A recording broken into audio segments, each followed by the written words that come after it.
Okay, so just here in Westmeath with Gary Nolan. Gary, thanks for having us up here today. So Gary here with Dinta Cows, I suppose returned home and Dinta Cows in 2018. Yep. So Gary, you might just tell us a small bit about the farm you're running here. Yeah, new entrant, started milking in 2019, bought the cows off Grazing and Pat in 2018. We're running 2 herds at the minute of 120 cows each. One home farm is owned, this farm is leased. We would have started off on a leased farm and then converted the other farm a few years later. System is, we used to call it simple, but it got a little bit complicated. It's spring and autumn calving.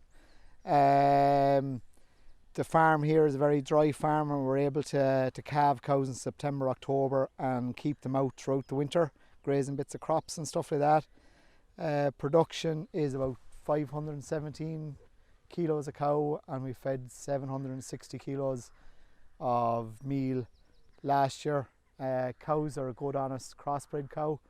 High-ish EBI, but you know, not the highest EBI in the country obviously, but they're in the top couple of percent.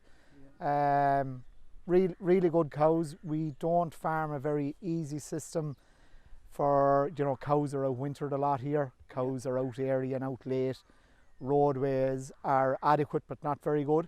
So as in a big black and white cow just won't work for us here at all. She won't. The furthest walk of the paddock is I think 1.2k. Yeah. So they're not going to hack it where we're asking to do for them. Yeah. Easy care cow, been farming crossbred cows for 23, 24 years now. Seen lots of systems with other types of cows, farm them, work for people with them, and still fall back on the crossbred cow that no frills, you know, function not fashion, just an honest job that pays the bills. Well, with your crossbreds there, you're getting a production out of them, Gary, at 517 kilos of what, 3/4 of a ton? 3/4 of a ton. There's probably a little bit more in them because they're probably pushed a little bit at the shoulders. Yes. Shoulders, a bit of better infrastructure. There's probably another 30 or 40 kilos in them. Okay. And as the herd matures, we started with all heifers in 2019. And like a bunch of full heifers did 449 kilos of solids for us out the gap. But on a farm that was newly reseeded too, like, so you had a young herd and a young farm. So she went away well for us. Okay, very good. And I suppose we helped source the stock there. They came from a top herd where they came from, so it was good to see. And I suppose at the time, Gary, you had a specific set of requirements. I remember the EBI and the breakdown, the indices within the EBI. Yep. I suppose, have you seen that transform now over the last, we'll say, 5 years? I suppose what the best thing was, I was coming from a different scenario that I never knew EBI and was very fresh to it as a new entrant. So what Grazing talked me through, I explained what type of cow I wanted, as in the function of the cow, you know, live weight, expected performance and fertility. Grazing then would have informed me of how to break down the EBI to get on paper what I wanted on the ground. So look, it was a point that Grazing came and mapped the farm for me first, helped me out with the infrastructure bit, then the source of stock after looking at the farm, and they knew what sort of stock would suit the farm, suit the farm as well. So you know, and I would be a while in the industry with a lot of connections, but what I loved about Grazing was I was dealing with buying the cows off a man that I knew for 25 years, but having a common friend in between was even better. Do you know that he was looking after both sides, and then, you know, you had the full guarantee from the man in the middle that both sets were happy. You know, there was going to be 2 winners rather than one winner. Especially is even more important when you're dealing with friends and people you know really well.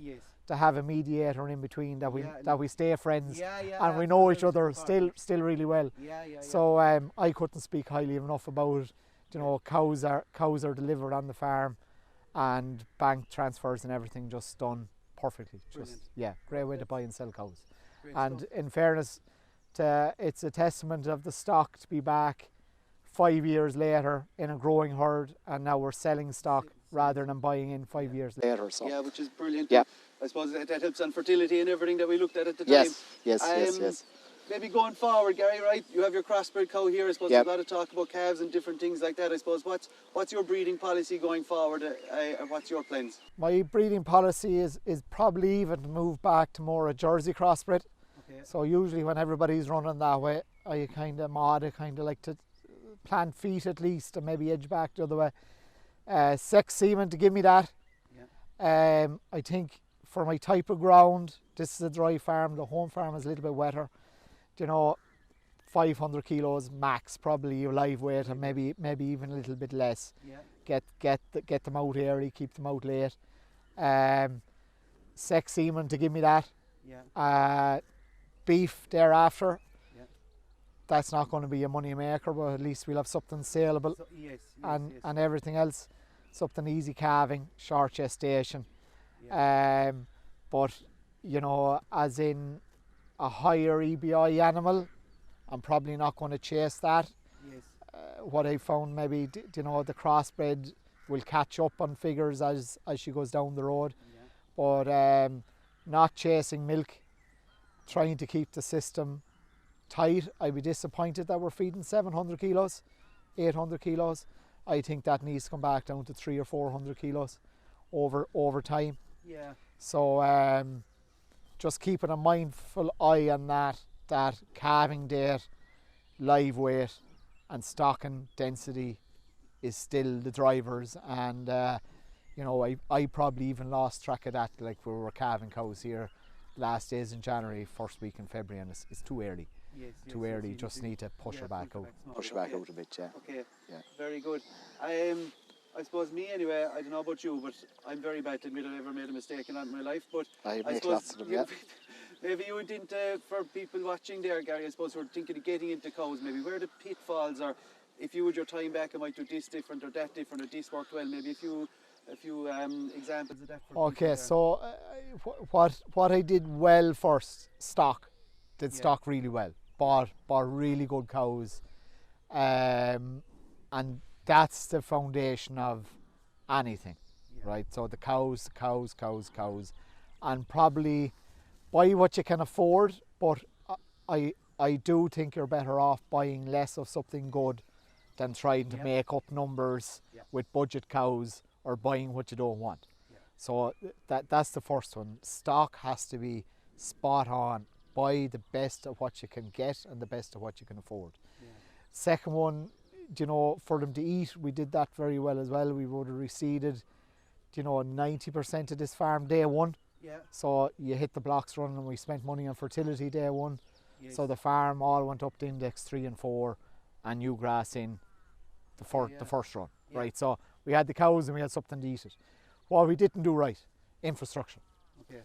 Typical, not my farm, very shy to spend money in the yard, especially ancillary storage and winging it all the time. Roadways, you know, so I suppose the long-term plan here was there was a timeline of when this farm would begin and end.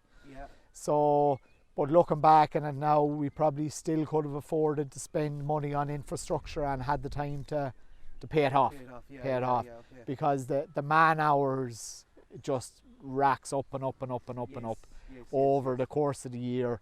Long walks, narrow roads, you know, bad feeding space, you know, it all goes up. So I suppose we did the cows right, the grass right, but the infrastructure we didn't do right, and it probably took away from the advantages that we could have got by getting the cows going really well rather than well. Do you know what I mean? The infrastructure just took the shine off that. Yeah, interesting. No, but so cows, grass, and then infrastructure, but maybe more emphasis for someone to make sure the infrastructure. Do the infrastructure, get good advice, and if you can, do it properly at the start, so you can have a long window to pay for it.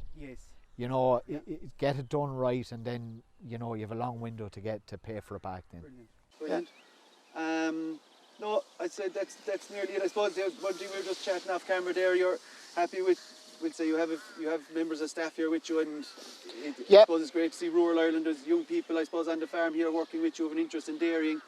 Yeah, we've had several young lads through now at this stage, 17, 18, 19-year-olds. We're in a pocket of North Westmeath that has dairy farms, but not as intensive as other areas of the country. All the young fellas with me, we've put through 5 or 6 now. None of them are from dairy backgrounds. Brilliant. And are better usually than dairy farmers' sons because they're green and hungry and don't carry in previous knowledge from another farm. It's always the best. An enthusiastic young fella with integrity is always better than a lad with loads of experience. He frightens me, that sort of a fella. Yep, Daniel Buckley has been with us from the start. Daniel first cycled the bike down, then he bought a tractor and drove it down, and now he's driving down a car that's nicer and fresher than mine. So he's not from a dairy farming background, but he's after finishing his first year of ag college and has a really bright future in the industry. Good, keen, high integrity sort of lads, so they don't come around too often. So let's say we have an inter-county hurler with us this year at Westmeath. He was actually on the panel that bet Wexford there at the weekend. So what we offered him was he wanted to concentrate on hurling for a year, David Williams. He got on really well in the leave and had the pick of where he wanted to go to college, but he wanted to experience dairy farming for 12 months. And we offered him and we accommodate. So hurling and sport overrules cows. Yeah. So we milk around training and we milk around games, and sometimes I do end up doing a Sunday evening instead of somebody else because they're playing. Yeah. So what we're offering on farm is not an equity partnership or a view to ever having one, not a share milking or a stock ownership. We're very clear. But what we do offer is a deep insight of what dairy farming is, while still giving the flexibility that you can do and pursue sports and us stuff outside the farm for a 12-month period. We've had lads, Des is driving combines in America now, he's still on his career. Oisin was with us, he's now doing electrician's apprenticeship, and Shane the same, he was with us and he's an electrician now also. So, but they really enjoy their time dairy farming. Got the experience and the life experience, and maybe not being tied down to something straight away out of school too. They get a bit of flexibility, and we pay them well and they're looked after well, and but there's never a long term plan. You're always looking for the next fella. Well, you've said it there, I suppose, that is laid out at the start. Yes, absolutely. There's no one thinking anything different, it's laid out at the start. No, that's exactly that's it. Great. The flexibility, I think, is. Yeah. Look, I suppose it's a tough market to get people. Absolutely. In every industry across the country, you're hearing it. So. Yeah.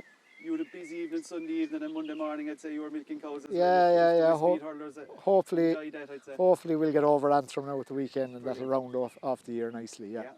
Excellent. And hopefully Limerick will be Cork, which is more important in my opinion anyway. But I think Cork might have you, Pat. No. Gary, thanks a million.